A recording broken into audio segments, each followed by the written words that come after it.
बिस्मिल्लाहिर्रहमानिर्रहीम। अस्सलाम वालेकुम। मैं हूं मोहम्मद एहसन अवैसी और आज मैं आपको PSG के एकेडमी के फ़ोरम पे वेलकम करता हूं। आज से हमें इंशाअल्लाह FPSC के जो पास्ट पेपर्स हैं, स्पेशली जो FIA के पेपर हैं, वहां से हम स्टार्ट लेने वाले हैं। उनके अंदर जो मैथ वाला पोर्शन है उसको करेंगे। आज हमारी ये फ़र्स्ट वीडियो है इस सीरीज़ की। तो चलिए हम चलते हैं। सबसे पहला जो हमारा पेपर है वो है असिस्टेंट डायरेक्टर इन्वेस्टिगेशन FIA का पेपर है, जो 2022 में हुआ था। उसके अंदर मैथ के हवाले से जो सबसे पहला क्वेश्चन है, क्वेश्चन नंबर बनता है 53। इसमें हमें कहता है if A is greater than B and B is greater than A then. अब गिवन ऑप्शंस में उसने हमें कहा है A is equal to B हो सकता है, A is not equal to B हो सकता है, या कैन नॉट बी इवेल्यूएटेड। ज़ाहिर है आपके सामने ही है, अगर दोनों एक दूसरे के इक्वल होते तो हम तो कह देते तब इक्वल। कभी कह रहा है A B से बड़ा है, कभी कह रहा है B A से बड़ा है, तो ये पॉसिबल नहीं है। या तो A B से बड़ा होगा या फिर B A से बड़ा होगा, इसलिए हम यहाँ पे इसका C ऑप्शन राइट समझेंगे। Next question number 54।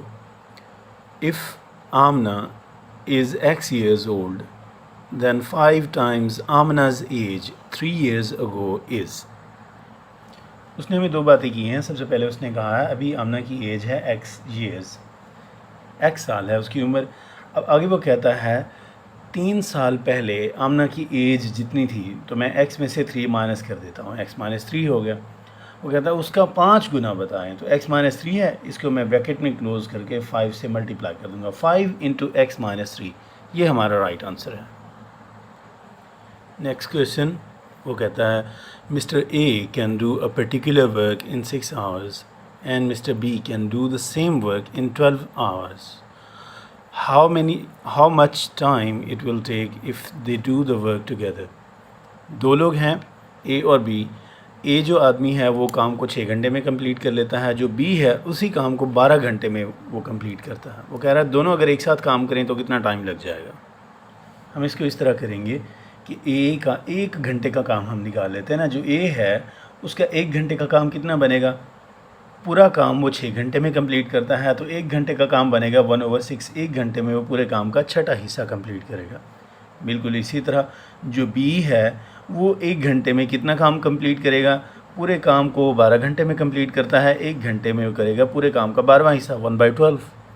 तो दोनों मिलकर 1 घंटे में कितना काम कंप्लीट करेंगे, 1/6 प्लस 1/12। ठीक है, इन दोनों का हम LCM ले लेंगे। LCM लेंगे तो हमारे पास ओवरऑल फाइनल आंसर बनता है 12। हमारा LCM आ गया तो 2 + 1 इज़ इक्वल टू 3/12।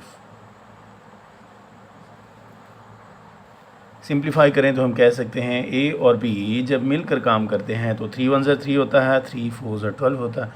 A और B जब मिलकर काम करें तो 1 घंटे में पूरे काम का चौथा हिस्सा कंप्लीट करते हैं, 1/4। विच मीन्स कि अगर पूरा काम ये कंप्लीट करना चाहें तो इन दोनों को मिलकर करते हुए 4 घंटे लग जाएंगे, फिर जाकर पूरा काम कंप्लीट कर लेंगे। Next question 58। A sequence is called arithmetic if it has addition, common difference, common ratio, none of these. कोई भी जो सीक्वेंस होता है नंबर्स का, उसको हम अरिथमेटिक सीक्वेंस हम तब कहेंगे जब उसके अंदर हर दो नंबर्स के दरमियान में कुछ ना कुछ डिफरेंस आ रहा हो सकता है वो डिफरेंस प्लस में हो सकता है माइनस में हो सकता है उसका हर अगला नंबर पिछले नंबर से बड़ा हो, तो मतलब डिफरेंस प्लस में आ रहा है, एडिशन हो रही है। हो सकता है अगले नंबर पिछले नंबर से छोटा हो, ठीक है, तो उसको हम कह देंगे कि वो माइनस हो रहा है कुछ ना कुछ। तो कॉमन डिफरेंस होना चाहिए जो कि हर दो नंबर्स के दरमियान में बिल्कुल कॉन्स्टेंट रहना चाहिए, इसको हम कहते हैं अरिथमेटिक सीक्वेंस। नेक्स्ट क्वेश्चन है हमारा arithmetic mean between x minus 3 and x plus 3 is. ये दो नंबर्स दिए गए हैं, इनका हमने अरिथमेटिक मीन निकालना है। स्टूडेंट्स, अरिथमेटिक मीन और एवरेज दोनों एक ही चीज़ के दो डिफरेंट नाम हैं। तो एक्चुअली उसने हमें ये कहा है, दो नंबर्स उसने हमें दे दिए, x माइनस 3 है और x प्लस 3 है, इनका अरिथमेटिक मीन हमने निकालना है। मतलब ये हमने इन दोनों का एवरेज निकालना है। आपको पता ही है एवरेज का फार्मूला क्या होता है, sum of values over number of values. पहले हम इन दोनों को प्लस कर देंगे, फिर इनकी कितनी तादाद है, दो वैल्यूज़ थी ना, एक x माइनस 3 दूसरी x प्लस 3, दो है ना, तो 2 पे हम इसको डिवाइड कर देंगे। तो ऊपर देखें ये सब कुछ प्लस हो रहा है, तो x minus 3 plus x plus 3, तो प्लस 3 के साथ माइनस 3 वैसे ही कैंसिल हो जाता है। तो ओवरऑल हमारे पास बनता है x प्लस x कितना बन गया, 2x ओवर 2 से 2 कैंसिल हो जाता है, एवरेज इसका हमारे पास बन जाता है x। ये हमारा फाइनल आंसर है। Next question, a single AM, that means arithmetic mean, a single arithmetic mean between A and B is, A और B दो नंबर्स हैं, उनके दरमियान में अरिथमेटिक मीन वो हमसे पूछ रहा। आपको पता ही है कोई सी दो नंबर्स में अरिथमेटिक मीन क्या होता है, उनका एवरेज होता है। A और B को प्लस कर देंगे, डिवाइडेड बाय 2 कर देंगे, A प्लस B ओवर 2। ये एवरेज का फार्मूला, अरिथमेटिक मीन का फार्मूला सेम ही होता है, तो A ऑप्शन हमारा राइट आंसर बनेगा।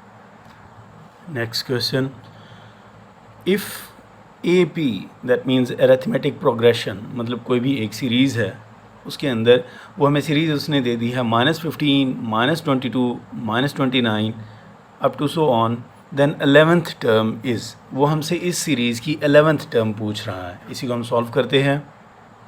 ये हमें सीरीज़ उसने दी है -15, -22, -29, उसने 11th टर्म हमसे पूछी है।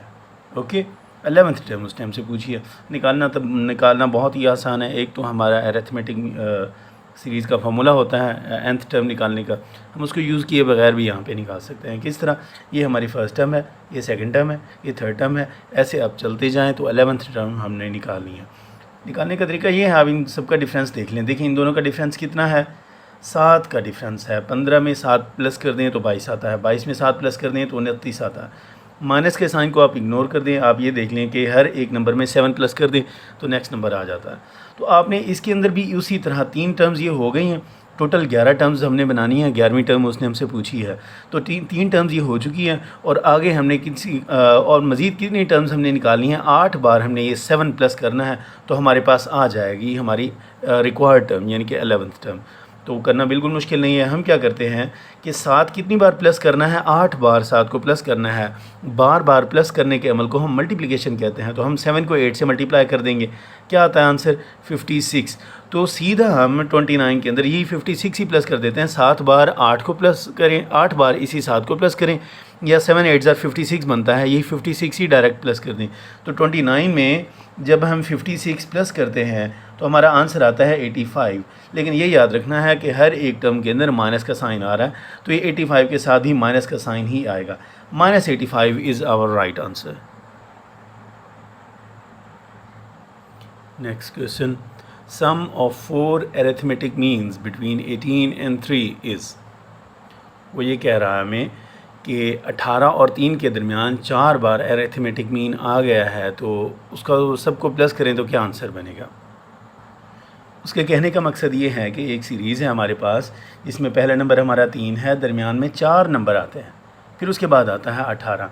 इन सब का डिफरेंस सेम है, अरिथमेटिक प्रोग्रेशन है कि हमारे पास एक सीरीज़ है, यूँ समझ लें। तो मतलब अगला नंबर कैसे आएगा, इसी 3 में हम कोई वो डिफरेंस होगा जो सीरीज़ में कांस्टेंट डिफरेंस होता है, वही हम इसके अंदर प्लस कर देंगे। 3 प्लस, हम उस डिफरेंस हमें पता नहीं है कितना डिफरेंस बनेगा, मैं उसको x कह देता हूँ, 3a प्लस x बन जाएगा। अब अगला नंबर हासिल करना हो तो क्या किस तरह आएगा, हमारे पास आ जाएगा 3 प्लस ये दूसरा 2 बार आ गया ना, तो 2x बन जाएगा। अगला नंबर कैसे आएगा, 3 प्लस 3x। अगला कैसे आएगा, 3 प्लस 4x, ठीक है ना। इसी तरह 18 के लिए हम क्या कह सकते हैं, 18 जो है ये एक्चुअली है हमारे पास 3 plus 5x is equal to 18। हर अगले नंबर में एक बार डिफरेंस मज़ीद ऐड होता जाएगा। यहाँ पे डिफरेंस जो है हमने x अज्यूम किया, यहाँ पे डिफरेंस एक बार आया, यहाँ पे 2 बार डिफरेंस प्लस हुआ, यहाँ पे 3 बार, यहाँ 4 बार, और 18 को बनाने के लिए उसी 3 में डिफरेंस हमारा 5 बार प्लस हुआ। तो एक्चुअली यहाँ पे देखिए हमारे पास ये इक्वेशन हासिल हो रही है कि 3 plus 5x is equal to 18। यहाँ से हम x की वैल्यू निकाल लेंगे, 5x is equal to 18 minus 3 which is 15। 5x is equal to 15, तो x की वैल्यू क्या आएगी, 15 ओवर 5। 15 को 5 पे हमने डिवाइड किया तो 3 हमारा आंसर आ जाता है। ये है हमारे x की वैल्यू, और x क्या था हमारा, ये डिफरेंस था, यानी कि यहाँ पे इस x की वैल्यू हमारे पास आ गई है। यहाँ पे भी x की वैल्यू हमारे पास यही है सारी 3। तो हर अगला नंबर हासिल करने के लिए पिछले नंबर में हमने 3 को प्लस करना है, तो अगला नंबर हमारे पास आराम से हासिल होता जाएगा। लेकिन गिवन क्वेश्चन के अंदर उसने हमें ये कहा है कि बीच में ये जितने 4 बार अरिथमेटिक मीन आया है, इन सब का समेशन बताएं, इन सब को प्लस करें तो क्या हासिल होगा, ये हमने निकालना है। तो मैं क्या करता हूँ कि इन चारों नंबर्स को आपस में प्लस कर देता हूँ, 3 plus x, 3 plus 2x, 3 plus 3x and 3 plus 4x। तो ओवरऑल हमारे पास बन जाता है 3 + 3 + 3 + 3, ये बनता है 12, plus x + 2x + 3x + 4x, ये बनता है 5 और 5 10x। ठीक है, ये इस सब का समेशन बनेगा। x की वैल्यू तो हमने अभी निकाली है, x की वैल्यू कितनी निकाली है हमने 3, तो हम इसको निकाल लेंगे 12 + 10 × 3, 10 3 ज़ा 30 बनता है, प्लस 12 = 42। इन सब जो दरमियान में 4 अरिथमेटिक मीन्स आ रहे हैं, इन सब को प्लस करें तो टोटल हमारे पास बनता है 42, which is our right answer. Next question, what % of 120 are 90? 90 जो है 120 के हिसाब से कितने % बनता है, ये उसने हमसे पूछा है। तो इसको करना बिल्कुल मुश्किल नहीं है। 90 को 120 से हमने कंपेयर करना है, आपको पता ही है, जिस नंबर को परसेंटेज में कन्वर्ट करना हो वो ऊपर आता है और टोटल नीचे आता है। परसेंटेज में कन्वर्ट करना है तो हम 100 से मल्टीप्लाई करते हैं, 90 ओवर 120 मल्टीप्लाई बाय 100 बनेगा, एक ज़ीरो से एक ज़ीरो कैंसिल हो जाता है, 90 मल्टीप्लाई बाय, अच्छा इसको हम इस तरह भी कर लेंगे कि 6 2 ज़ा 12 होता है और 5 2 ज़ा 10 होता है हमारे पास, और यहाँ से ये भी हमारे पास कैंसिल हो जाएगा, 3 2 ज़ा 6 होता है और 33 ज़ा सॉरी 45 2 ज़ा 90 होता है। ओके, और 45 और मज़ीद भी ये सिंप्लीफाई हो जाता है, 3 1 ज़ा 3 होता है और 3 15 ज़ा 45 होता है। 15 मल्टीप्लाई बाय 5 क्या आता है 75, तो 75 जो है 75% ये हमारा राइट आंसर है। अब ये जो 75% है इसको हम अगर जो है ना डेसिमल में कन्वर्ट करें तो 75% का साइन जो है, परसेंटेज का मतलब होता है ओवर 100, ठीक है। तो 75 को जब हम 100 पे डिवाइड करेंगे तो इसका जो है ये हमारे पास आ जाएगा 0.75, ये हमारा राइट आंसर है 0.75। Next question, if x% of y is 100 and y% of z is 200, then find the relationship between x and y। हमने ऐसी इक्वेशन बनानी है जो x और z के दरमियान में हो, यानी कि y उसके अंदर वेरिएबल यूज़ ना हो रहा हो। स्टेटमेंट उसकी दोबारा पढ़ें, x% of y is 100 and y% of z is 200। हम इसको मैथमेटिकल फॉर्म में कन्वर्ट करते हैं तो ये इस तरह बनेगा, x% of y is equal to 100 and y% of z is equal to 200। ये उसकी जो स्टेटमेंट थी उसको हमने मैथमेटिकल फॉर्म में कन्वर्ट कर लिया। हम क्या करते हैं कि यहाँ से एक्चुअली जो x% है इसको मैं लिख सकता हूँ x/100। अब ये x/100 है, ये उस तरफ चला जाएगा तो ये ओवरऑल हमारे पास यहाँ पे y की वैल्यू ये आ जाएगी, लेफ़्ट साइड पे y अकेला रह जाएगा और राइट साइड पे हमारे पास 100 एक पहले से है। x/100 राइट साइड पे जाएगा तो ये बन जाएगा 100/x। तो मैं इसको सिंप्लीफाई करके कह सकता हूँ 100 जो 100 से मल्टीप्लाई हो जाएगा तो ये बन जाएगा 10,000/x। ये हमारे पास y की वैल्यू आ गई। यही y की वैल्यू हम यहाँ पे सब्सटीट्यूट कर देते हैं y की जगह पे, ठीक है। तो इस तरह हमारे पास एक ऐसी इक्वेशन आ जाएगी जिसके अंदर सिर्फ x और z वेरिएबल होंगे। यही उसने हमसे पूछा है कि x और z जो हैं एक दूसरे के साथ किस तरह रिलेटेड हैं। तो y की जगह पे y की वैल्यू ये पुट कर देता हूँ। y की वैल्यू क्या है 10,000/x और परसेंटेज का मतलब होता है डिवाइडेड बाय 100। तो y की वैल्यू हमारे पास है 10,000/x और परसेंटेज का साइन है ना, परसेंटेज के साइन का मतलब होता है 1/100, ठीक है। और साथ में z आ रहा है और राइट साइड पे हमारे पास है 200। ओके, तो 100 की इन 2 ज़ीरो के साथ 10,000 की 2 ज़ीरो कैंसिल हो जाएंगी, ठीक है। और अब यहाँ पे हमारे पास ये z है, यहाँ पे z के साथ मल्टीप्लाई हो रहा है 100/x, तो हमारे पास बन जाएगा z हमारा यहीं पे ही रहेगा इज़ इक्वल टू 100/x है, दूसरी तरफ जाएगा तो रेसिप्रोकल हो जाएगा। ये हमारे पास बन जाएगा x/100। साथ में ये 200 भी खड़ा हुआ है, इसके साथ मल्टीप्लाई हो जाएगा। 100 जो है 100 1 ज़ा 100 होता है, 100 2 ज़ा 200 होता है, 2 ज़ीरो से 2 ज़ीरो कैंसिल हो जाएंगे, 2 मल्टीप्लाई बाय x ये बन जाएगा 2x। तो फाइनली हम कह सकते हैं कि z is equal to 2x। Given options में हमारे पास A राइट आंसर है। The value of a computer depreciates by 10% annually. If the present value of the computer be rupees 1 lakh, then what will be its value after 2 years? कोई computer है उसकी value हर साल 10% कम हो जाती है। वो कह रहा है अभी अभी इसकी कीमत अगर 1 लाख रुपए है तो 2 साल बाद इसकी क्या कीमत होगी। एक्चुअली ये कंपाउंड इंटरेस्ट का फार्मूला है। कंपाउंड इंटरेस्ट का फार्मूला आप लोगों को पहले ही पता है, लेकिन हम उस कॉम्प्लेक्स प्रोसीजर में नहीं जाते। ज़रूरत पड़ती तो मैं आपको उसी तरीके से करा देता, लेकिन हमने क्विकली अपने आंसर तक पहुंचना है। आंसर इसका निकालना बिल्कुल मुश्किल नहीं है। मैं आपको इसके आंसर की तरफ लेकर चलता हूं। तो देखिए हमारे कंप्यूटर की वैल्यू है 1 लाख रुपए। वो कह रहा है 2 साल मुसलसल 10% कम होती है। तो पहला साल गुजरने के बाद उसकी वैल्यू 10% कम हो जाएगी। इसका 10% कितना बनता है? 1 लाख का 10% बनता है 10,000। किसी भी नंबर का आपने 10% निकालना, उसका एक ज़ीरो ड्रॉप कर दें आपके पास, उसका 10% की वैल्यू आ जाएगी। तो इस तरह मैंने इसके 10% की वैल्यू निकाल ली। अब वो कह रहा है पहला साल गुजरने के बाद इसकी वैल्यू 10% कम हो गई है, मतलब 1 लाख में से हम 10,000 कम कर देंगे तो कितना रह गया? 90,000। तो इसकी वैल्यू अब 90,000 बन चुकी है 1 साल गुजरने के बाद। ओके, अब हम जो है ना मज़ीद इसकी दो साल इसकी वैल्यू कम हुई है ना, हम अगला साल देखते हैं। अगले साल के लिए मज़ीद इसकी 10% वैल्यू कम होगी। 90,000 है, इसका 10% कितना बनता है? 9,000 इसकी वैल्यू बनती है। अब अगले साल ये 9,000 वैल्यू इसकी कम हो गई है, तो 2 साल गुजरने के बाद 90,000 में से अब इसका 10% निकाल देंगे। 90,000 माइनस 9,000, इसका 10% हम निकाल देंगे तो क्या आता है हमारे पास? 81,000। तो 2 साल गुजरने के बाद इसकी वैल्यू यही रह जाएगी। 81,000 is the right answer. In a town 45% population read magazine A, 55% read magazine B, 40% read magazine C, 30% read magazine A and B, 15% read magazine B and C, 25% read magazines A and C, and 10% read all 3 magazines. What percentage does not read any magazine? कहना वो ये चाह रहा है, एक कोई town है उसके अंदर 45% पॉपुलेशन जो है सिर्फ एक मैगज़ीन ए को पढ़ती है। सिर्फ का नहीं कहा, ऑनली का वर्ड नहीं यूज़ हुआ हुआ। तो 45% पॉपुलेशन जो है मैगज़ीन ए को पढ़ती है, 55% बी को पढ़ती है, 40% मैगज़ीन सी को पढ़ती है पॉपुलेशन, और 30% पॉपुलेशन ऐसी है जो ए और बी दोनों को पढ़ती है। 15% पॉपुलेशन जो है ऐसी है जो बी और सी दोनों मैगज़ीन्स को पढ़ती है। 25% पॉपुलेशन ऐसी है जो ए और सी दोनों मैगज़ीन्स को पढ़ती है। 10% पॉपुलेशन ऐसी है जो तीनों मैगज़ीन्स को पढ़ती है।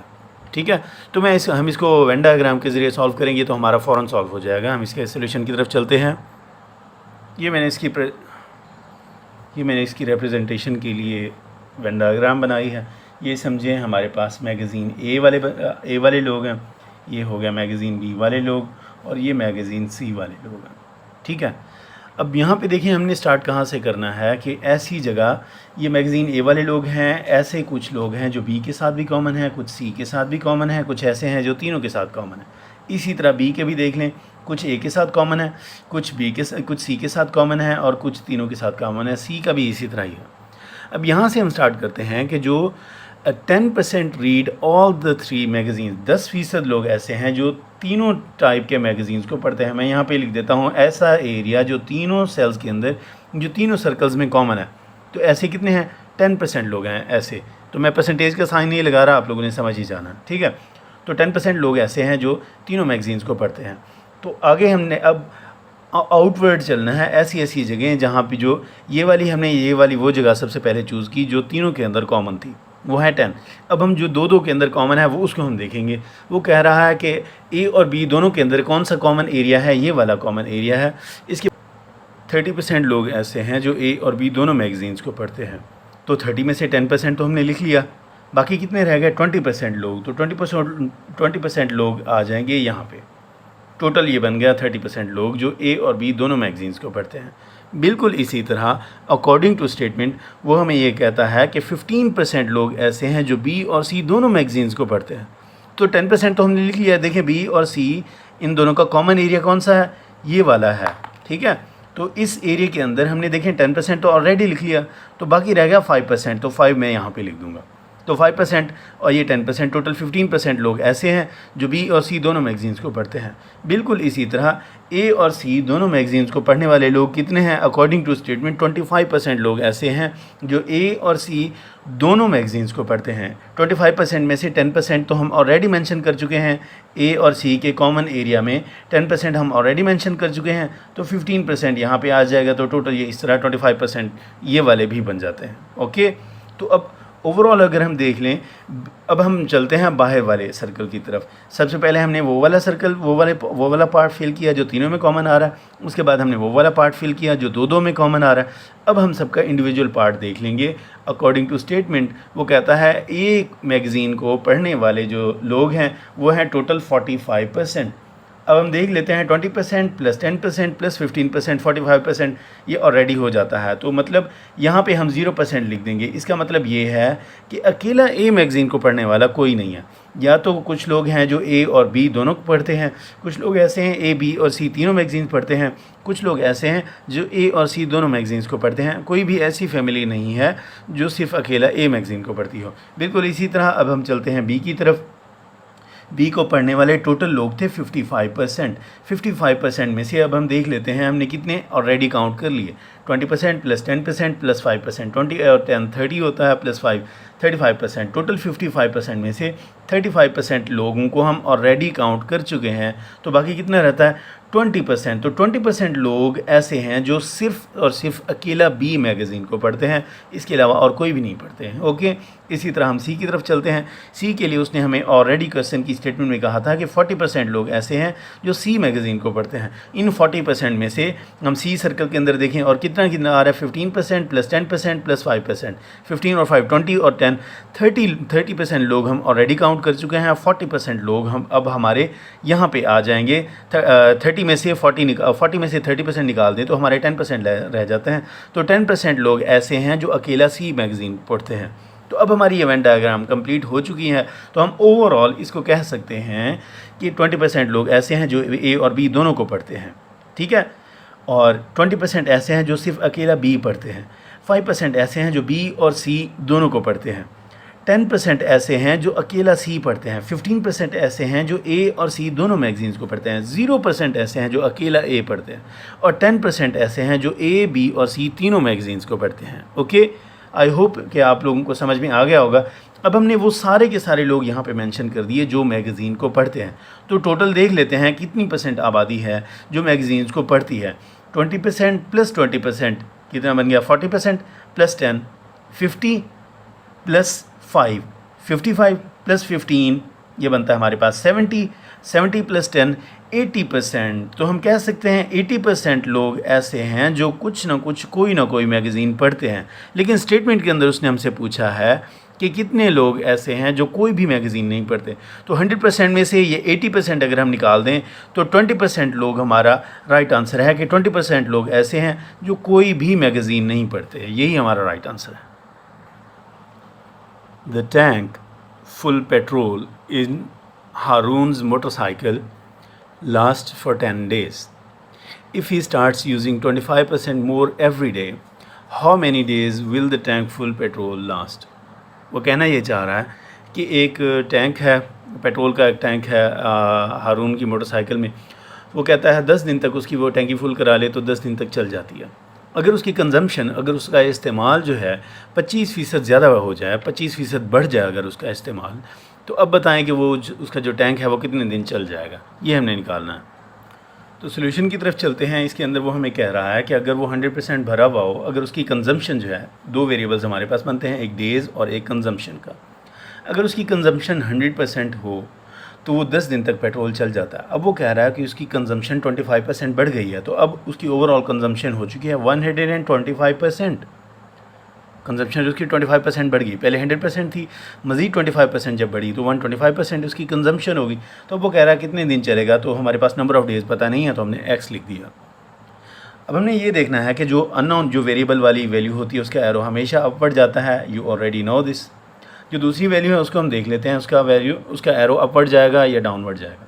अगर दोनों वैल्यूज़ डायरेक्टली प्रोपोर्शनल होंगी तो एरो अपवर्ड जाएगा, वरना डाउनवर्ड जाएगा। आपको पता ही है कंजम्पशन बढ़ेगी तो कम दिन पेट्रोल चलेगा। कंजम्पशन कम होगी तो पेट्रोल ज़्यादा दिन चल जाएगा, या फिर यूँ देख लें पेट्रोल ज़्यादा होगा, ज़्यादा चलाना है, पेट्रोल ज़्यादा दिन अगर हमने चलाना है तो उसकी पर डे कंजम्पशन कम करनी पड़ेगी। अगर हमने पेट्रोल कम दिन चलाना है तो डेली की कंजम्पशन हमें बढ़ानी पड़ेगी।